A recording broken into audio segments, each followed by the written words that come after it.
be beginning descending down from from up on top of the Judean hills, all of the way down to the Judean Shfila, which means the Judean Valley, and then we're going to be leaving the province of Judah, entering to the province of Lachish, and from the Lachish province to Haifa, and then to Galilee. So we do have a long journey. I'm going to be showing you right now shortly Abu Ghosh, which is Emmaus. And of course, Emmaus, according to the Gospel of St. Luke, or Luke, it is a place where Jesus Christ revealed himself after the resurrection for the first time to two of his disciples, and they were Cleopas, and the second's name is not mentioned, making the reader of the Bible feel like he is the second disciple. With that said, the Bible does state that as they were walking down, they were speaking and having a conversation regarding what had happened with Jesus of Nazareth and his crucifixion and his death and his burial. And there was something that pretty much made them confused when they saw Jesus, up until the point that they couldn't recognize him. And Jesus, when he appeared to them, he looked at him and he said, "My children, why are you sad?" Once again, they looked at Jesus, they could not recognize him. And they said, "Well, are you the only one? Are you the only foreigner that did not know what had happened yesterday in the city of Jerusalem regarding a rabbi from Galilee named Jesus?" And just looked at them. He said, "No, what had happened?" They replied, "Well, we thought that he was the Messiah, and eventually he was the one to redeem us. Rather, from redeeming us, he was captured, tortured, and sentenced to death, crucified on the cross, died, taken down, buried, and 3 days have passed since all of that had happened." And then Jesus looked at them saying, "Oh, foolish ones, do you not know, do you not recognize that the Messiah had to endure all of that in order for him to enter his glory?" And then he began explaining to them many things, taking from the book of Moses, meaning the Pentateuch or the Torah, all the way to the book of Malachi. And then, ladies and gentlemen, as they arrived to Emmaus, I will show you Emmaus shortly, Jesus pretended that he wanted to continue on his journey, but the sun was setting, and his disciples, Cleopas and the second one, had urged Jesus, without knowing who Jesus was or that person was, yes, to stay with them. They were that much impressed with him that they could not, ladies and gentlemen, get enough from him. And they said, "Where are you going? It will be dark soon. It's not going to be safe for you to journey. Stay with us tonight." And Jesus accepted, saying, "I will."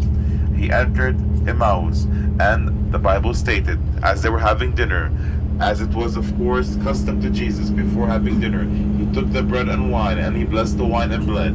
And as he was breaking the bread, they recognized it was Jesus of Nazareth who they were talking to.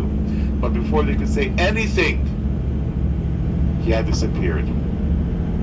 The next day, Cleopas and the second disciple returned very quickly back to Jerusalem to inform the rest that Jesus of Nazareth, their rabbi, had resurrected. And they saw him on the way to Emmaus. And in front of you, that is the village of Emmaus, due to the fact that you cannot see it in front of you. But we're going to be passing by it, and to the right you will see the village of Emmaus, ladies and gentlemen.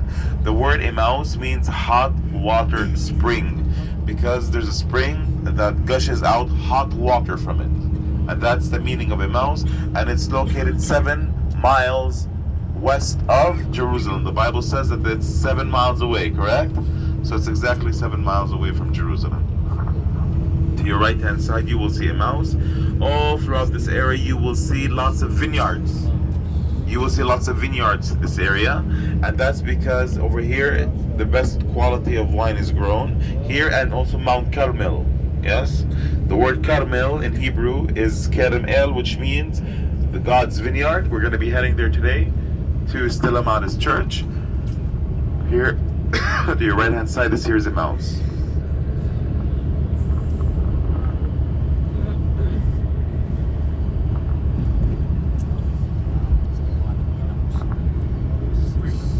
To your right. Oh, this here is the village of Emmaus.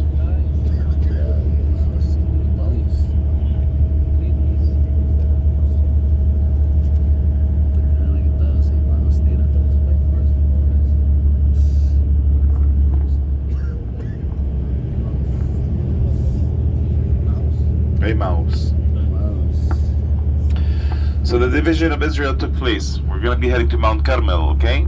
So, a little bit about the Old Testament. King Solomon, we know that when he was a young man, he was wise and he was gifted wisdom. He was gifted with wisdom. But in his old age, he became, let's say, a bad word, but he was no longer wise. He was a womanizer, that's number one, but also he stopped caring about Israel and the people of Israel, so much that he pretty much forced his subjects, meaning the people of Israel, to pay heavy taxes. Eventually, people began to uprise against him. One of those people was Jeroboam, who ran away and found refuge at Egypt. After King Solomon had died, and after upsetting God by building pagan temples at Mount Moriah, his son Rehoboam took power and succeeded Solomon. Jeroboam, the person who was put into exile, said, "I will return back to my homeland, and I will speak to Solomon's son, and I will try to find, ladies and gentlemen, a way to convince him to pay lower taxes." But before I continue, to your right-hand side, this is Kiryat Jearim right now, to your right-hand side. This is where the Ark of the Covenant stayed at the home of Abinadab, right over here in this area, to your right-hand side. And this is the place where, of course, the Ark of the Covenant was returned back to Israel after being taken by the Philistines. And just here, take a look also to the vineyards to your right. This is the vineyard right over here.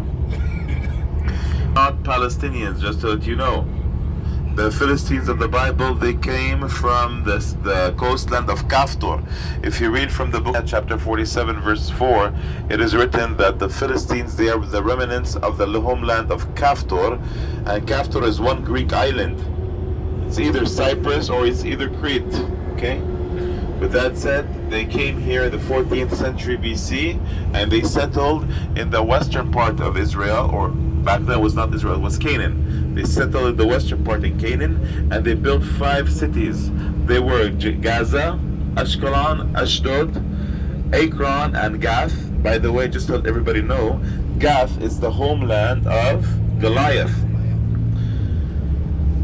And Israel, the Israelites, they were granted permission to enter the land of Canaan in the 12th century BC, meaning that the Philistines had entered before, and they settled in the eastern part. And every time they clashed, it was always in the center. Bet Shemesh, Tal Azaka, yes, Bet Jobrin, Bet Shan, the Miron, the